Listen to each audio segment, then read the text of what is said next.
I like all those discount stores. I like Burlington. You guys like Burlington? Burlington's they got kind of an identity crisis there. There used to be Burlington Coat Factory, and then we were all like, I don't need a coat right now. You know what I mean? Like if I buy a coat, I just have a coat. That's like a 9-year investment plan. Nobody's coming back on that. So then for a little bit, they changed to Burlington Coat Factory, more than just coats. And then we were all like, man, it says Coat Factory on the bid. I'm not going to fall for that. Maybe like windbreakers, you know? Now they just changed to Burlington. I still don't believe them. I think they're going to have to change to Burlington. We don't know nothing about no coats. Don't even wear a coat in here. One of the first big viral internet rumors, this was in the days of like AOL and message boards. It blew up online that 2 women in different states got coats at Burlington Coat Factory. And they went home and they tried the coats on and they got bit by rattlesnakes that were in the lining of the coats, right? And this rumor got so big on the internet that Burlington had to address it.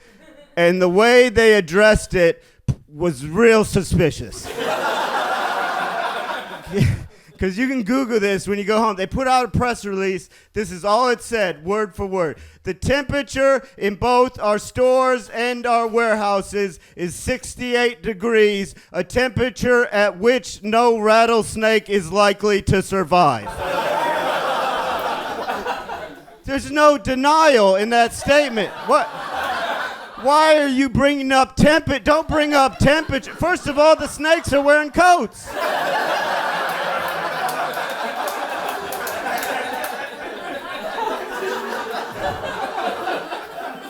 Just say, Burlington, we don't know nothing about no snakes. I'm sorry I look like every cop that's been in trouble on the news. It's a weird time. You know, during the height of the pandemic, my friend calls me up. He goes, Mike, do you want to go to Spain this year for running with the bulls? I go, isn't that a bit soon? Remember last week when the Eyre almost killed us? Remember 5 days ago we were almost murdered by the Eyre? And now you want to go running with the bulls.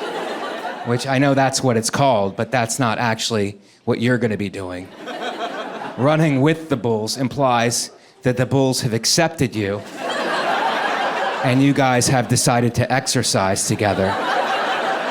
What you're going to be doing is running from the bulls. Do you understand the difference? Running with, running from. Everybody's so focused on pronouns now. Maybe we should take a look at some of these prepositions. Running with, running from.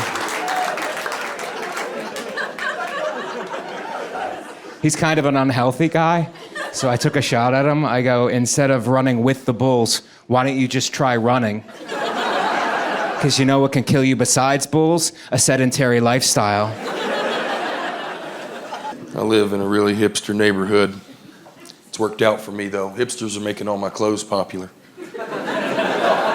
One day I walked outside and Carhartt was a mainstream brand. No, that's insane, y'all. You don't understand that. Where I'm from, that's all we wore, you know, my whole life. And I never, growing up wearing Carhartt, I never put on overalls and thought, women are in trouble today, you know? No, I'm finna show up and show out, you know? No, I look like I was there to change their oil, you know? And I mean, Carhartt used to be a brand where you could tell a lot about somebody. 5 or 6 years ago, if somebody was wearing Carhartt, you knew that they struggled with math, ate a lot of deer meat, you know?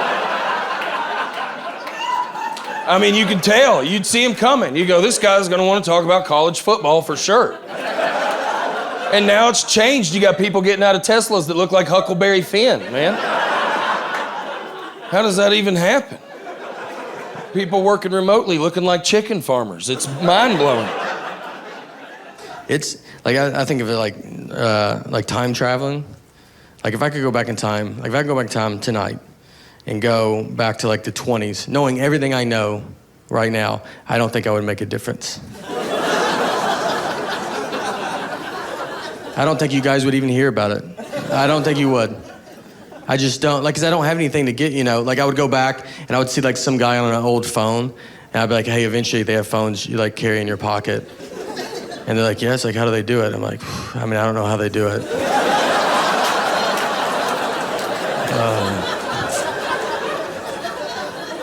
I think it's a satellite. They're like, what's a satellite? Oh, I should have even said that. It's like metal. Metal's got to go pretty high in the air. I don't know if you guys are doing. I don't even know if I could prove I'm from the future. I don't even think I could. I think I would just get stuck because they would want something like, who's the next president? Oh boy. Abraham Lincoln. You guys are gonna love him. He's really good. They just think I'm from the past. That's what they would like. They would just look. They don't have to get a regular job. I would just have to like wait tables or something. In the 20s. I would go back in time and do worse than I'm doing right now. Saw this commercial the other day for these chips. Nowhere in the commercial they tell you how good the chips taste. The whole commercial was to tell you that the bag is now easier to open. That's all they talked about in the whole, that the bag is easier to open than it used to be. I didn't even know that was like, have I just been super strong? My whole life, because I'll tell you right now, open a bag of chips, that's nothing to me.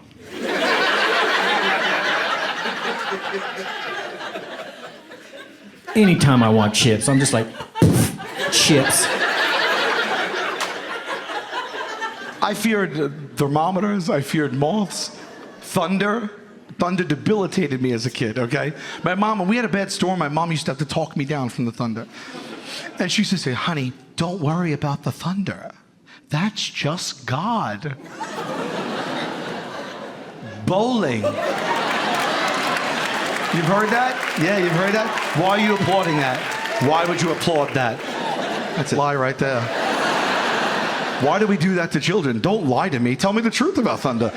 The truth isn't bad. There's no need for a cover-up. Just, it's a cold front meets a warm front, boom, boom, you got some thunder there. You tell me, you fill my head up with fables? You filled my head up with fables. You tell me it's God bowling. I took that information to school. I walked into school that day like a confident meteorologist. So I was like, you guys are scared of this? That's just God and his good time pals.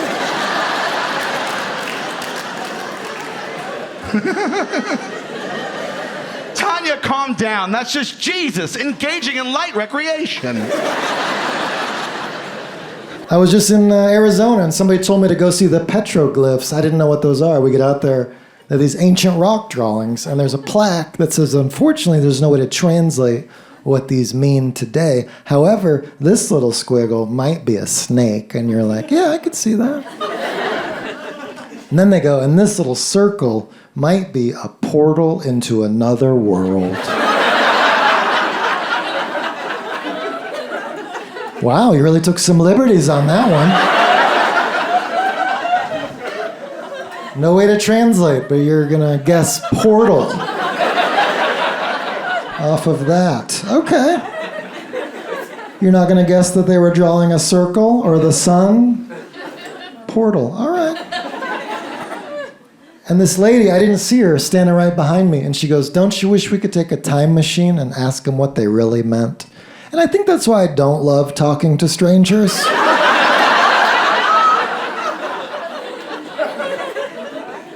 Because you have to be polite. You can't be honest and be like, actually, that would be a dumb reason to time travel. Spend trillions of dollars on fuel. Hey, we're here from the future. Me and this lady, we were so curious about this rock doodle that you did on this rock. Is that a snake? We're from the future. I was trying to draw a worm. It's a worm. Good thing we time traveled, Martha. Well, we're gonna head back to our time machine. Right through this circle. He's like, whoa. Cool portal. Wow. Wrong about the snake, right about the portal. Didn't see that coming, Black. Didn't see it coming. All the airlines, they have little categories that they have to compliment you. Make you feel special because you paid too much money or you got lucky and you're in exit row or something. They have these frequent flyer programs. They've been doing these since the 1980s. And it used to start out with just gold. That was the that was what it all was 40 years ago. Congratulations, you're one of our gold members. But they had to pile on more, sound more special than that over the years. So at this point, gold status is the lowest category on any air. Gold is the worst. When they board the flight, they're like, we now welcome gold. Boo! Gold will board last in shame. Gold will be stuffed into the fuselage along with the luggage. Now they have all these categories that are outrank gold, and it's when you board the flight, it's just a parade of precious metals and gemstones. To get on the flight, when they board, they're like, we now prepare to welcome aboard all members of the elite Sapphire Squadron. All the rest of you will bow your heads. Contemplate the sacrifice of the Sapphire Squadron. And you will kneel! Respect and deference as the Sapphire Squadron. The jetway is yours. Oh, what's this? The sacred horn of the sky? What a rare and lucky day. That means that we have someone that outranks even the Sapphire Squadron. The Sapphire Squadron must yield. Yes, yield, I say. For today we welcome aboard a member of the Hermetic Order of the Platinum Chalice. Whatever it is, there's one guy. He's like, well, yes, I'm Platinum Chalice. I'm wearing my epaulets to prove it. I flew 50,000 miles yesterday. Here's the one extra bag that entitles me to excuse me. I'm a member of the Platinum Chalice. I am a member of the Sapphire Squadron, and I suggest you tread lightly. I am also beloved of this airline. Oh, the Sapphire Squadron! I've heard of you. Out of my way, dog!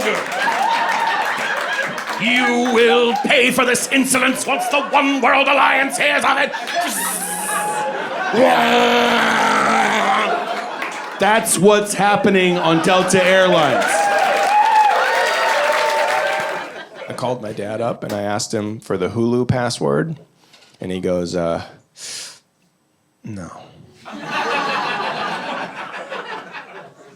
Not over the phone.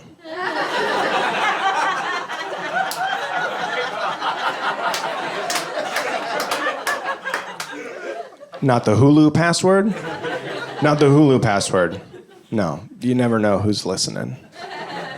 You think a hacker wants to watch Shrek with commercials that badly that they're hacking your phone conversations? I don't know how much spy equipment costs. I'm pretty sure it's more than $5.99 a month. No hacker wants to listen to my parents' phone conversation. No one's that concerned about how the cats are doing that they're hacking my parents' phone. They're just, why are we on speaker? But that's how old men are. Old men are very protective of their information. My father-in-law won't give me his Wi-Fi password. My father-in-law. It was easier to marry this man's daughter than to get the Wi-Fi password. To this day, if my computer forgets the network, he will pull my computer aside, turn his shoulder, and type it in one by one. If he can find his little book. That's the old guy security system. Tiny book, tiny writing, that book, always lost. Tiny book, tiny writing, open the front door, just chuck it inside. No one's getting this password, not even me. So like during last Halloween, she wanted to go to a pumpkin patch with me. But I didn't grow up with a pumpkin patch. Like, I don't know what the pumpkin patch is. But I was like, all right, let's go to the pumpkin patch. So we went to the pumpkin patch. You know what I realized about the pumpkin patch? It's just people taking pictures with a vegetable. That's pretty much it, right? It's a zoo for vegetables. And I didn't grow up with that concept because back in Venezuela, my dad never took me to the supermarket with a camera. Be like, hey, Francisco, stand next to the bananas. Like, they're not ready. Which, by the way, that shows you like what a first world country is, right? To go to a field of food just to take pictures. That's amazing, right? I would love to take one of my cousins that are living in Venezuela right now and be like, look, we're gonna go to the US and I'm gonna take you to a pumpkin patch. And my cousin's like, yeah, let's go to the pumpkin patch. And we get there and it's like Willy Wonka and the chocolate factory, right? I'm like Willy Wonka, I'm like, come with me. And you'll be in a first world of pure gentrification. And my cousin's like, wow, so many pumpkins. I'm gonna eat that one, and I'm gonna eat that one. I'm like, oh, no. We take pictures here, Charlie. But you can pick one pumpkin, and we can take that one home. Ah, okay, because we eat it at home. No, we make a scary face out of it. Wait, so when do we eat the pumpkin? We never eat the pumpkin. We let it rot outside. Welcome to the first world.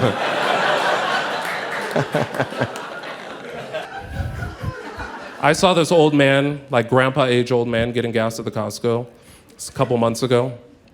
And he knew exactly where his gas tank was. He goes right up to his gas tank. I'm watching him. Now he starts hitting every pocket on his person. And grandpas have just like 1 million pockets. Why is there so many pockets? And I'm like watching him, like, what are you doing, sir? And then finally he found it. Just a single key that was floating around his body. Single key for his gas cap that had extra security. He had a lock on his. I saw this and I was immediately like, sir, where do you live, sir? Wherever you live, sir, you gotta move. You gotta move. You gotta move away from whatever old people you live by, sir. I know that this guy lives by old people, okay, because I'm a millennial and I'm gonna speak on behalf of our entire generation when I say we don't know how to siphon gas, okay?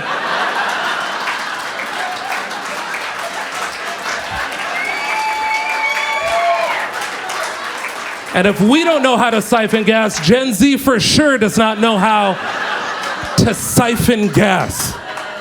So this guy needs to move out of whatever 55 and up neighborhood he lives in,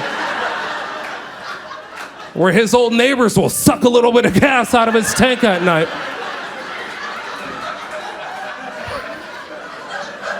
It doesn't matter where I go. As soon as people find out that I'm a New Yorker, they feel compelled to tell me how they feel about New York. Right? Like, I don't ask. But they always tell me, and it's usually some cliche thing, you know, they'll be like, New Yorkers are mean. And here's the thing, we're not mean, we're aggressively kind. Right? We're very misunderstood. I always tell people, get lost in New York City, the first person that will help you is a New Yorker. Guaranteed. Guaranteed, because we can't stand lost-looking people. Like, we hate your lost-looking faces. I'm not even gonna lie to you. We see them at the, like, right at the subway map, just like, Is it uptown? Is it downtown? What's midtown? Midtown, literally the middle.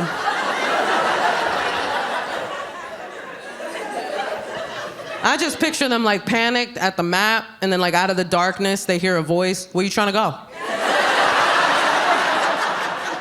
That is one word in New York City. Where you trying to go? No breaks. You've been looking at the map for 5 minutes. Where you trying to go? I'm trying to help you get out of my way. You've been in my way 5 minutes. Look at this map.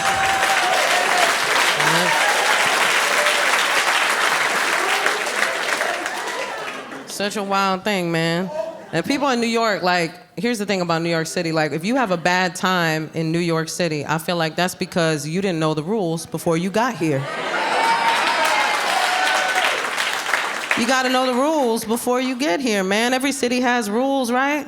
And one of the cardinal rules of New York City, mind your business. It should say that when you land in New York. Welcome to New York, mind your business. Right? That's what forget about it means. It means forget what you just saw.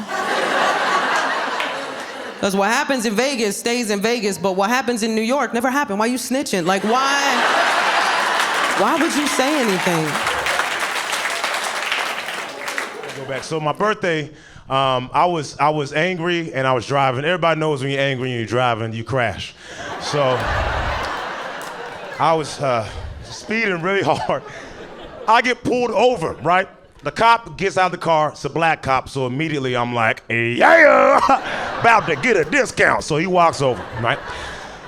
He goes, let me see your license registration, please. I panicked and I gave him my Applebee's gift card. He goes, you trying to bribe me with an Applebee's gift card? Get out the car. And when he said that on the inside, I was like, it's my birthday. But on the outside, I just turned 19. I'm trying to be tough in front of my brother. I'm like, I got a car, don't matter to me, cuz. Oh, you gonna put cuffs on me? Okay, you think it's the first time I've been in cuffs? Because it was. I was like, these are so cold. And he goes, what's up with your attitude? And I was like, I ain't got no attitude. But I said it like that. So he starts to put me in the back of the cop car. As he's doing that on the inside, I was like, it's my birthday. But on the outside, I'm like, it's my birthday.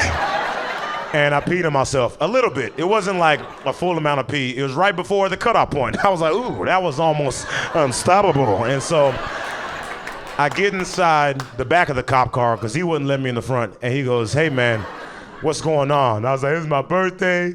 Everybody forgot. And then he checks my ID, sees it's my birthday, and says, all right, man, get out of here. I was like, are you serious? He goes, yes, I'm serious. Hurry up and get out before I change my mind. And I was like, oh, snap, man, but like I'm in cuffs right now. And he says, oh yeah, my bad, let me get out. Then he gets out, he unlocks the door, he uncuffs me, goes, hey man, just slow down. I was like, thank you so much, officer. I start walking back to the car, hit that little spin move, hey. You know that spin move where you try to wipe all the tears before your brother sees you crying? I did that one. And I get in the car, my brother's like, I already heard you crying. I was like, I don't care, it's my birthday. I'll cry if I want to. Like, you know, you would cry too if it happened to you. And, you know, the cop, he pulled up right next to me. And he rolled down the window and says, hey man, happy birthday. Pulls off. I'm like, wow, this man just stole my Applebee's gift card. It's the worst birthday ever, man. So yeah, man, the suburbs, there's stuff that happens there. I had a problem at this place called First Watch. It's a breakfast joint, you know, a tough place. And I go in there and they're like, it's a 20-minute wait. I'm like, okay, I can handle it. I'll do my time, you know. So I'm sitting in the chair, I'm reading the paper, and I guess this woman came in after me and she had a baby. And, you know, I didn't see her. If I'd have seen her, I'd have offered her my chair, but I didn't see her. So what she did, she just stood right next to me.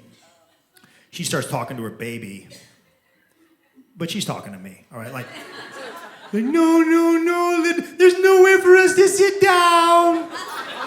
There's nowhere for us to sit down. There's nowhere for us. I'm like, oh, I'm sorry, ma'am. I didn't see you. Here, you can have my chair, you know? And then I stood right next to her. I didn't have a baby, all right? So I just started talking about newspaper. I was like, nah, newspaper, we gotta give her the chair. Nah, the tactic she's using, that's called passive-aggressive newspaper. She's a gutless woman. And she is using her infant child in this charade. She's miserable. I'm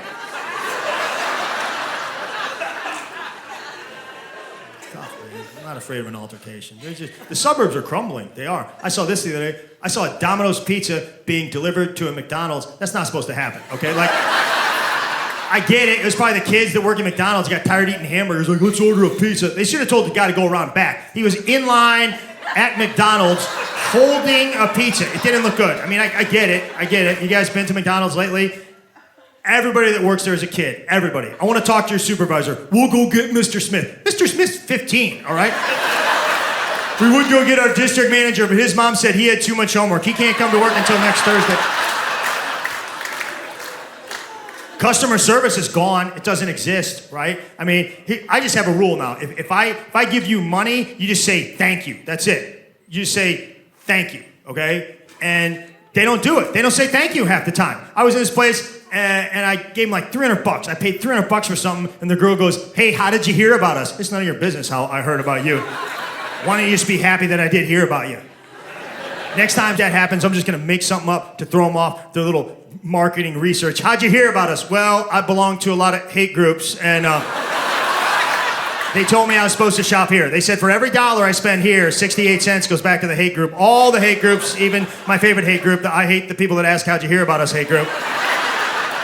I work in television. I watch a lot of television. I think I have a pretty refined taste in television, actually. I mostly watch a channel called A&E, which stands for Arts and Entertainment. It's very classy. My favorite show on A&E, maybe my favorite show of all time, is a TV show called Intervention. Okay? If you haven't seen Intervention, how do I describe it? Well, it's basically a prank show.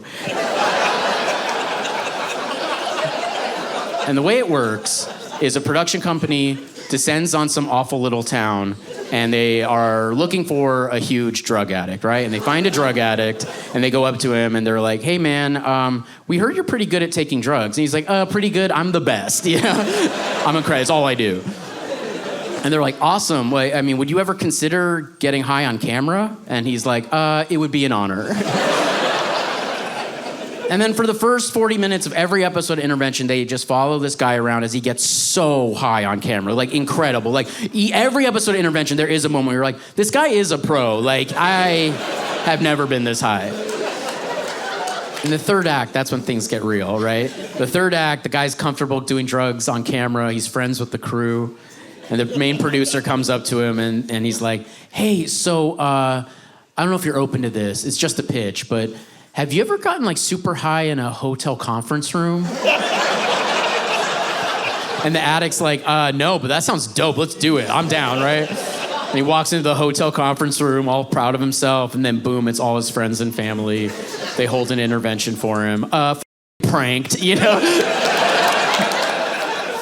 It rules. I miss sarcasm. I feel like people on the East Coast are a lot more sarcastic than they are around here. You guys have a good sense of humor, but it's not the same. I look for it in people. I remember when we were moving out of our last apartment into our new apartment, my wife goes to the movers, which are just 3 giant Russian guys. She goes, "We need to be out of this place and into our new place in 3 hours. Could we do that? What do you think about that? That's how much money we have." And one of the Russian guys goes to the other Russian guy. He goes, "3 hours. Maybe if magic happens." And I was like, good. That is good. I love knowing that guy has maybe 6 phrases in his back pocket to survive in a new country. And one of them is, "Maybe if a magic were to happen." We find things to be afraid of. We do. Food companies know we're afraid. They know it. That's why they try to make all their food sound healthy. They market it that way. I have a box of Cheerios. My Cheerios says may lower cholesterol on the box. Cheerios may lower cholesterol. You know what I know about Cheerios when it says may lower cholesterol in the box? I know that Cheerios doesn't lower cholesterol. Because if it did, it would say Cheerios lowers cholesterol, but it says may. It says may. So they either honestly they don't know, or they have the laziest scientists in the history of the world working down at the Cheerio factory, where they just come in every day. Hey, Wendell, how's it going? Just checking to see where we stand with the whole cholesterol thing. Can we put that Cheerios lowers cholesterol in the box? Yeah, I wouldn't yet. I would just stick with may. Just go with May. You haven't figured it out? No, we're trying to. We're plugging away, but there's a lot of stuff going on. I got a phone call earlier.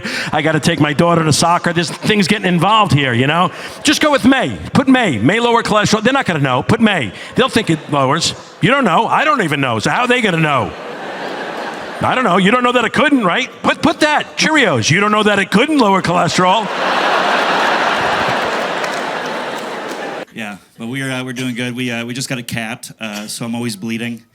And I wanted a dog, but then my girlfriend was like, well, then it wouldn't go to the bathroom where we breathe.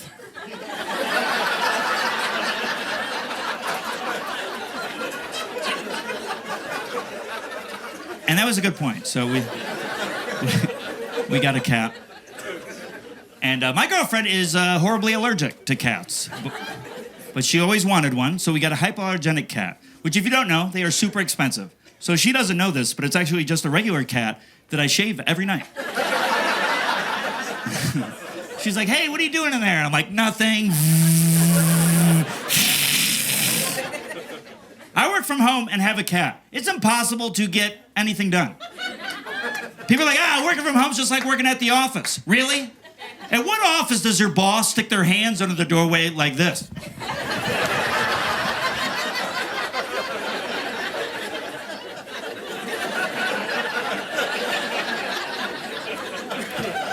How many coworkers have puked on your desk and left? It's a lot. I don't know if you guys know this, but a cat's purr actually helps lower your blood pressure, which is pretty convenient because everything else they do shoots it into the stratosphere. Which, by the way, not fair humans. We can never do stuff like that, you know? Like, someone can't come up to me like, you scratched my car, and I'm like, and then I just go between their legs. Yeah. Well, I love my cat. I love her a lot. I spoil her. I bought a lot of cat toys. You guys know cat toys. The little things that are the same size as the space underneath all of your furniture. Every cat toy I bought is now under something. If there's so many things with bells under my stuff, if there's ever an earthquake, you're gonna think Santa's here. It's great. Like, if I want to play with my cat, I gotta find it. I grab a toy, I throw it to my cat. She hits it under something. She looks at me like, "You get it." I'll get it. I'll throw it to her. She does it again. I'm playing fetch. I'm my cat's dog. So, we just got a second cat. And we did. We got a hairless cat. Yeah, that's always the reaction. No one can pretend. No one can pretend to like your hairless cat. Everyone is bad at it. I went to show my best friend a picture of my hairless cat. I know he tried to say aw. All he could get out was, ho, gee.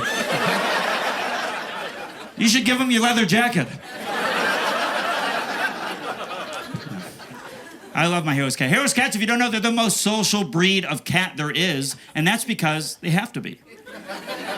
When you look like that, you need a strong personality.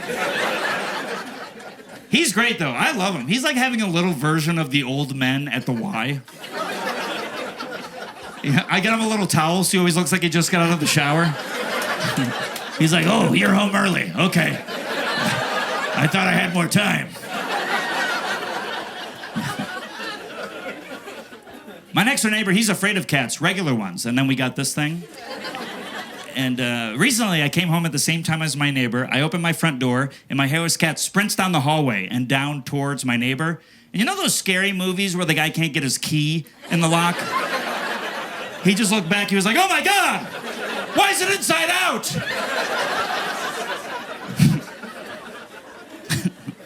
Yeah. I like having cats though. Dog people by round of applause. Who's got dogs in here? Oh, look at that. Look at the dog people. Great, cool, nice, good for you, you know. I will say you have it easier with the vet, and I know you don't think so, but your dog's been outside before. And they've been in a car. Like, by the time a dog ever gets to the vet, they're like, ha, that was really good. I did not see this coming. He got me. You can trick a dog. But my cats, they know immediately. I gotta look at them and go, get in the bag. Please get in the bag. By the way, my girlfriend got the Taylor Swift cat backpack, so yeah, guess who gets to wear that? Every vet appointment, I look like the new member of a K-pop band. I'm just like, hi, you know, like that's... It's stressful going to the vet. Why do they make us go in with our pet? Why am I doing that? I don't have a job in there. All you're doing is hurting my relationship with my cats. Because they just stare at me the entire time you're stabbing them. Like, they're like, are you gonna just sit there? Like, it's not fun. They should, for an additional charge, I should be allowed to stay in the waiting room, and at the end of the visit, I get to rescue my animal. You know? Right? Like a little light comes on, and I just kick the door down. I'm like, put the cats in the bag. That would make the next part easier when you give me the medicine that I gotta give them. My best friend, you gotta traumatize them twice a day. That's horrible. I'll be sitting with my cat, I'll be watching TV, and then my alarm goes off, and I gotta grab him by the back of the neck and shoot a syringe down his throat. And then I just go back to watching TV. And then he looks at me like, what the hell was that? And then when he feels better, he doesn't know it's because of what I did. He just thinks that's a weird, separate thing that I wanted to do. He's like, hey, I feel better, but what was with you yesterday? We gotta get you a hobby. It's a sensitive time in this world, you know. A lot of people getting canceled one night. It's, you know, unless you've lived a perfect life, brace yourself. It's tough. Even like sometimes, you know, good people that finally nitpick about something and they'll get him in trouble. Like honestly, I think if he was around right now, I think even Jesus would get canceled. If he was performing like all the same miracles, people would find something to, like right now, if Jesus cured a blind man, I bet half of the internet would praise him and be like, oh, it's amazing. What a miracle. Thank you, Jesus. The other half of the internet would be like, why didn't he cure a blind woman? Jesus is sexist. Men have had vision for long enough. Our dog is a very special dog. He is actually an emotional support dog. He is a dog, and he requires a lot of emotional support. I want to get an emotional support animal vest for me, so people will know what I do for him, because I should get on airplanes for free. I gave him a Jewish name. His name is Mendel. And then, like, he became Jewish. Like,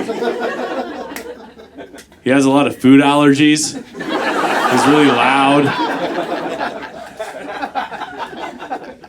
And his favorite thing to do is to steal the remote to our TV. So I'm so afraid an anti-Semite will find out about this and be like, he's trying to control the media.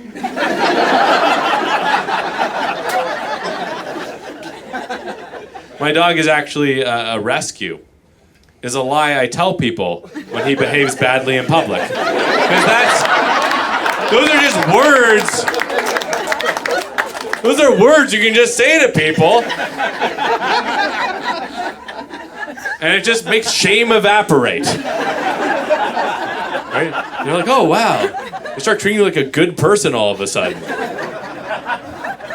But I don't think there's actually that many rescue dogs out there. I think there's a lot of people trying to cover up. They didn't train properly.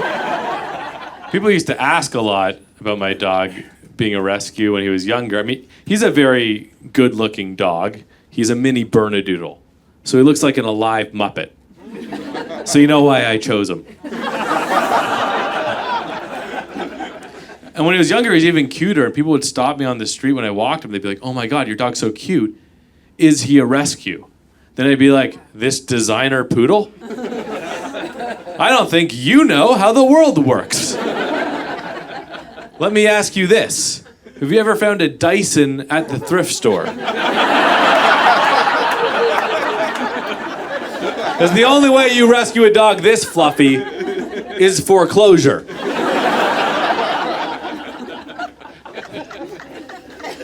I don't know if anyone here is considering getting a dog. If you are, you can ask yourself these questions.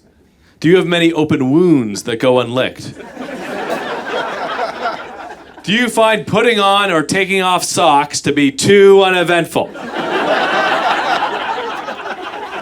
Have you ever heard your doorbell and thought, yeah, that could be more annoying? Then I recommend dogs. These slippers are too easy to find. Some dogs can be really difficult, though. You don't know what you're gonna get. Like, I have a friend whose dog is so difficult, he tells me his age backwards. I'll ask him, like, how old's your dog now? And then he's like, I think I have 7 years left.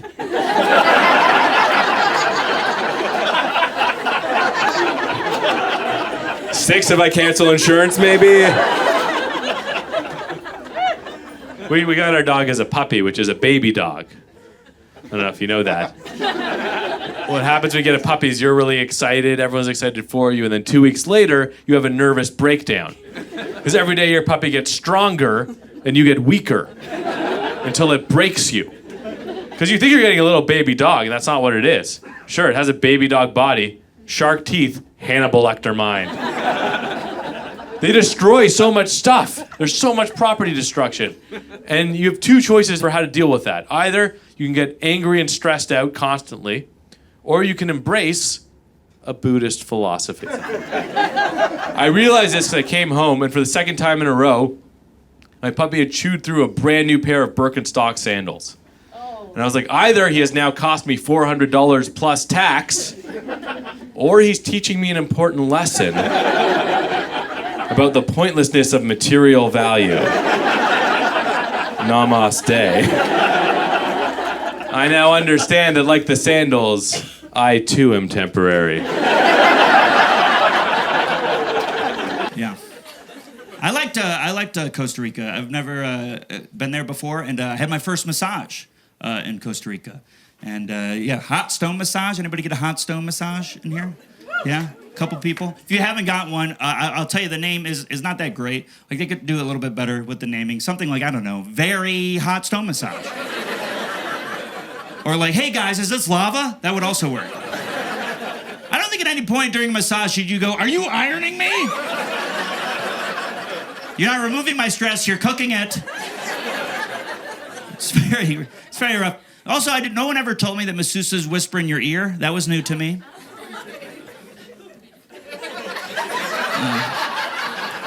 Okay, well, all right, going by your faces, maybe she didn't work there. Nobody. She whispered in my ear. I'm not making that up. I'm not gonna forget. I'll never forget what she said. She goes, all right, I want you to take a big whiff from my hand, and you're gonna smell citrus. And I was like, I've fallen for this before.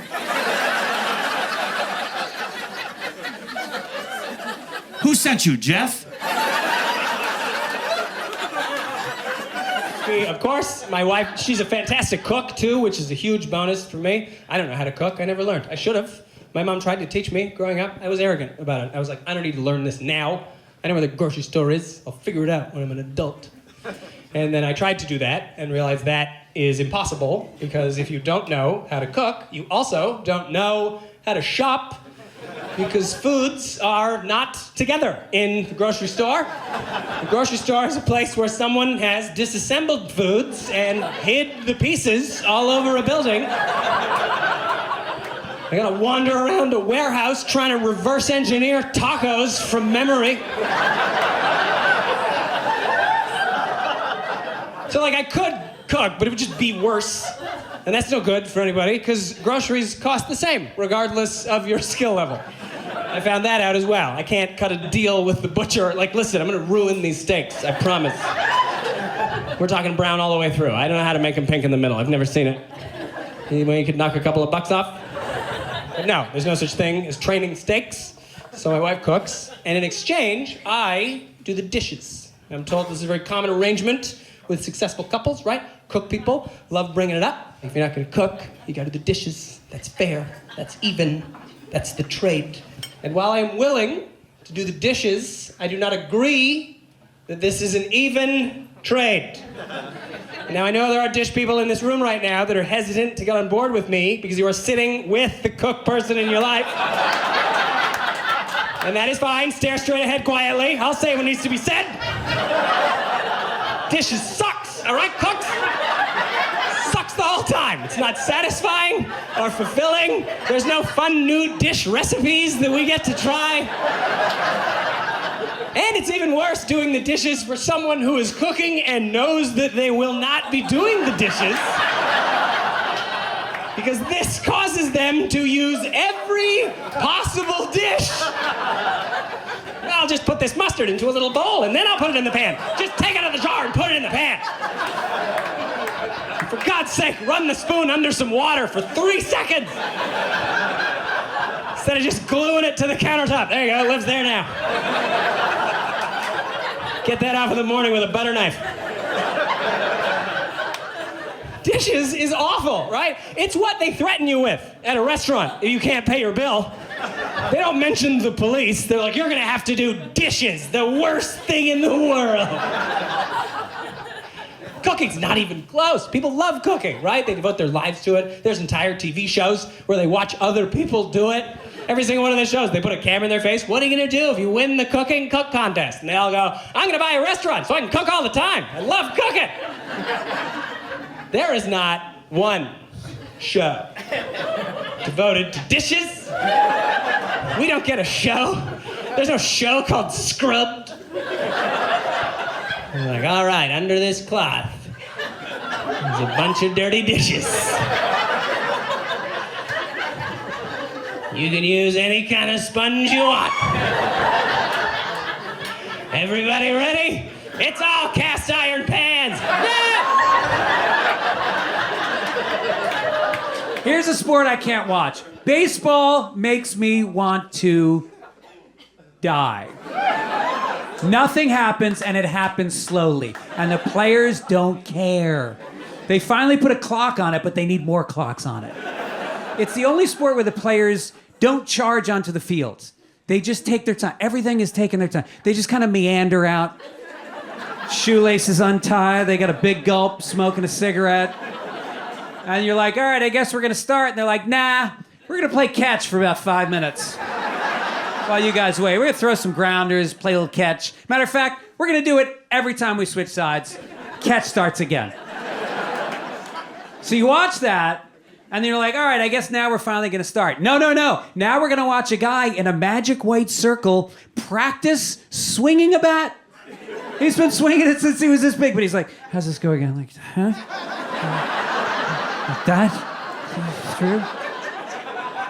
And then finally he steps up to the plate and you're like, all right, now we're gonna go. And after 10 seconds, he's like, time out. I just need a couple more. I haven't quite, this. And then he finally digs in and now we're gonna go. No, we're not. Now the pitcher and the catcher, they got a little game they like to play.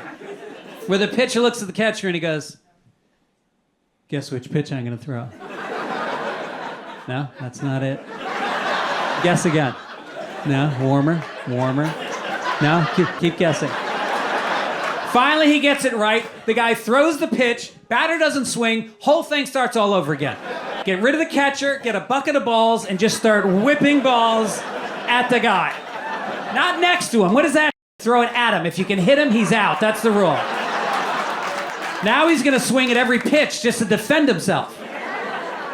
And no more resting on each base. Oh, I'm safe on the bag. No, what are you, 7? Keep running. You keep running until you're tackled by a guy from the other team who's carrying the ball. And a bat. Every player should keep a bat in their hand throughout the game. I want to see 18 guys jacked up on steroids, frothing at the mouth, swinging bats at each other. That I would watch every night.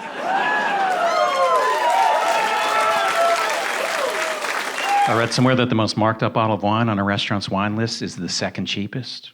Reason they do that is got to be on a date, too embarrassed to buy the cheapest wine, picks the second cheapest, and gets destroyed. Probably the best thing I've ever read my entire life. It's like, who can we screw over here at the restaurant? How about a guy looking for love who's also on a budget? That's why I hired you, PJ. You're an idea man. See, this bottle of Pinot Noir costs us $1.50. Let's go $600 on this one. But I love cooking shows and shows about travel and stuff like that. I was actually on the Seth Meyers show once, years ago, and the other guest was Anthony Bourdain. I got to meet him real briefly, and I'm glad it was a brief meeting because I don't want to be backstage trading road stories with Anthony Bourdain. His would be like, yeah, I remember once I was in South America, got bitten by a snake while I was trying to eat its small intestine. Oh, yeah, I was once at a Hampton Inn in Little Rock. And they ran out of Captain Crunch at the breakfast buffet. I get it. Poor guy must have had annoying fans when you're a traveling food expert. People running up to you on the street, hey, Anthony, here's the deal. I'm going to Malaysia, and I love turkey burgers.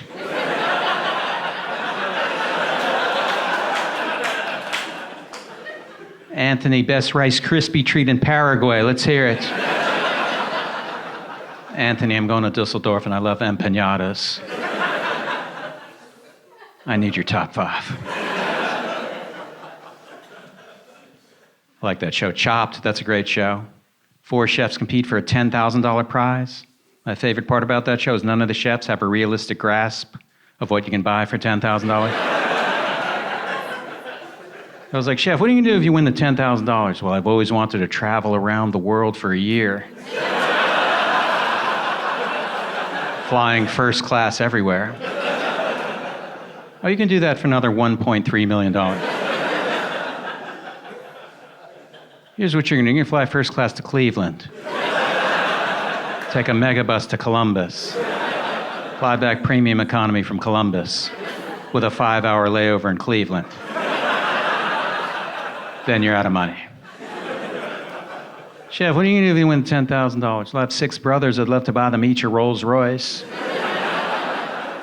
Here's what you're going to do. You're going to buy 3 decent skateboards. Then you make a little sign-up sheet your brothers can take turns. Chef, what are you going to do if you win the $10,000? I think it'd be great to buy my mom a house. That'd be the greatest. Find your mom a sweet $10,000 house. Here's what you're going to do. You're going to buy yourself an updated food processor. Then the best wooden spoon. Then you can make your mom some dip, and she can enjoy it in the house she currently lives in. Not the $10,000 before taxes dream house. Also known as a $3,000 house. Also known as a used minivan.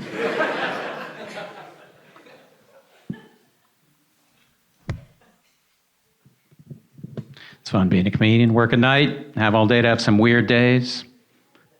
Had a weird day recently, went to the podiatrist, then I adopted a kitten. That was my to-do list for a Tuesday. It was great. I was at the podiatrist's office, stretched out, looking down at my little toes. I was like, oh, I can't imagine anything cuter than that. 40 minutes later, holy shit, what was I thinking? Finally found something cuter than my little toes. Little baby kitty cat. It's fun being a new cat owner, get to buy her stuff. I was on Amazon looking at cat treats. Found the brand of cat treat. There's a bunch of reviews next to it. Saw there was a 1-star review. I was like, ooh. I got to read a 1-star review of a cat treat. This was the entire review. My cat didn't like this. How's that? Guys at his keyboard, I'm going to keep this lean and mean. My cat didn't like this. I could just see that guy at home. Hey, Pockets, come here. Got some new treats for you to try. What do you think? Oh, you don't like them? Well, don't worry. Daddy will bankrupt the company.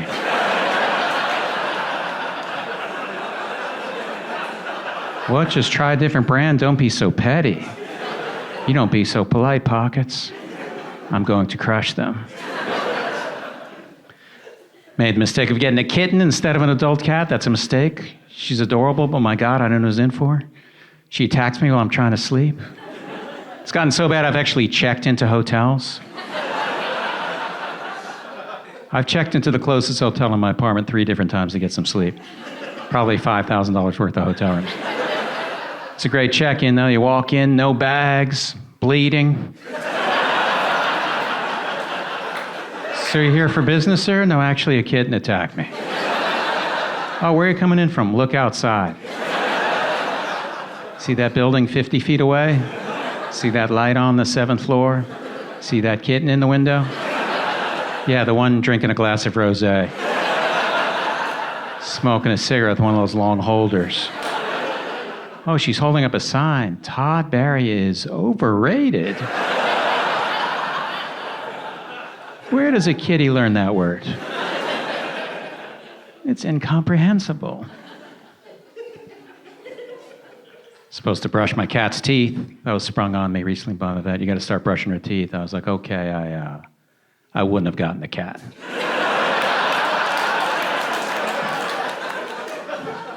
Just saying, had I known, I wouldn't have considered it for 1 second. But it's too late. I love her.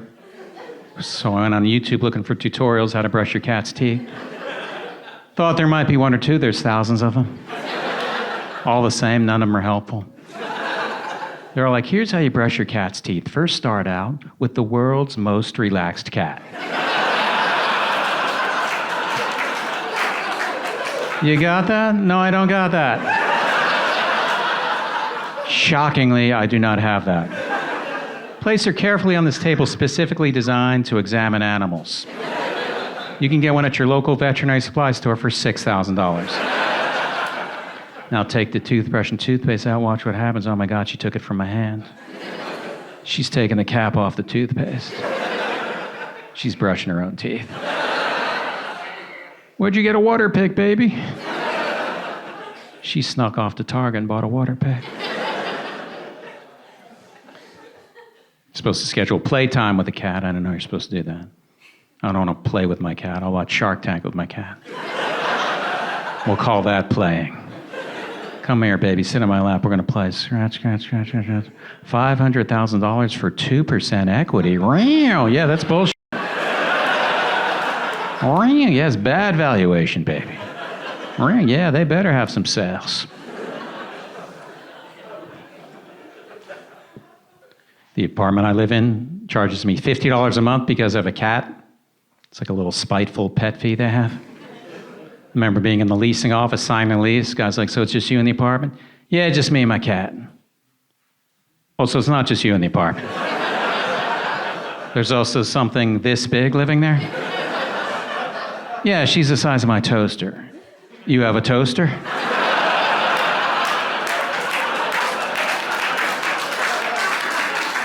You gotta come clean with me, my man. All right, I have a couple of spoons also. Okay, we're gonna go 50 to the cat, 30 for the toaster. $8 each for the spoons. I can make that joke last 19 hours if I wanted to. Think of all the objects I didn't mention. They have cat cafes now. Coffee shops with cats roaming around in them, they're great. I went to one in New Orleans. The only thing better going to a cat cafe, going to a cat cafe alone. The only thing better going to a cat cafe alone, showing up and being the only customer at the cat cafe. It was just me and 150 cats. I was just walking around like I was the king. Tell me about the gray one. Seems a bit moody for a domestic Shorthair. Why is the tabby not playing with the ragamuffin? They should be friends. Let's try your coffee. Mmm, delicious. Coffee always tastes best when you drink it near 7 litter boxes.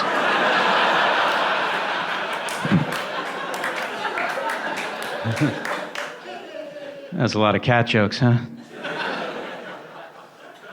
Let's change the subject, shall we? That's my cat.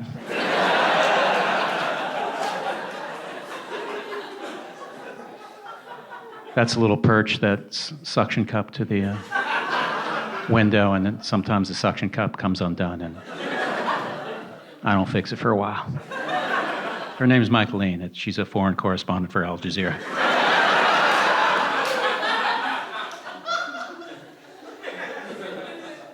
Close up of the face. Here, let me show you.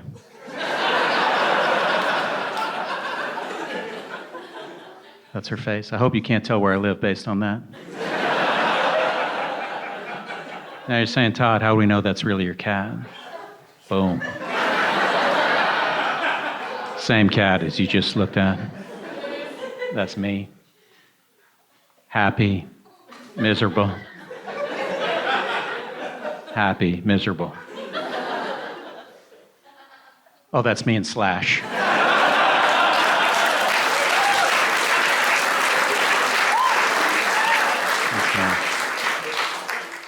That's Slash. That's me. That's Slash. Slash came to my show in London, came straight from the airport. I have friends I've known 20 years who ask to be on my guest list and don't show up. Slash is like, we're going to clear customs and head right over.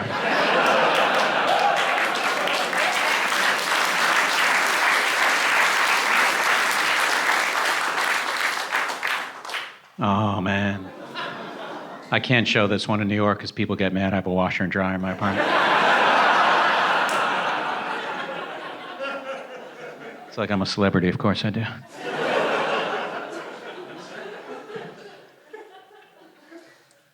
Oh, that is the front right side of my couch. It's a fancy couch. It's got exposed wood. Not sure what that is. Probably $1 million contract or something.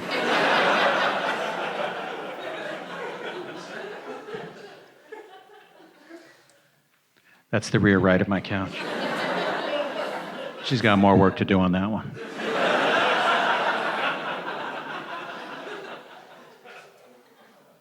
Oh, that's me with Lars from Metallica. Me. That's Lars. Me, Lars. Came to my show in Northern California. Look how happy he is. Here, you know what?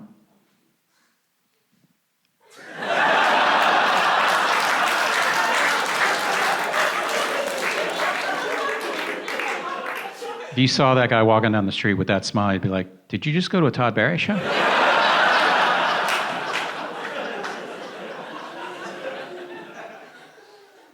Oh, that's the front left of my couch.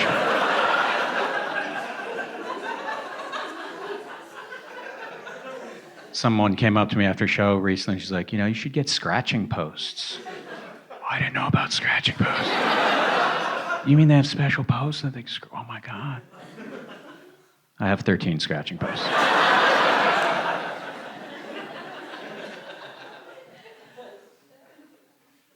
That's the rear left of my couch. That's a speaker that fell over 6 months ago. In order to fix that, I'd have to lean down and put it back upright.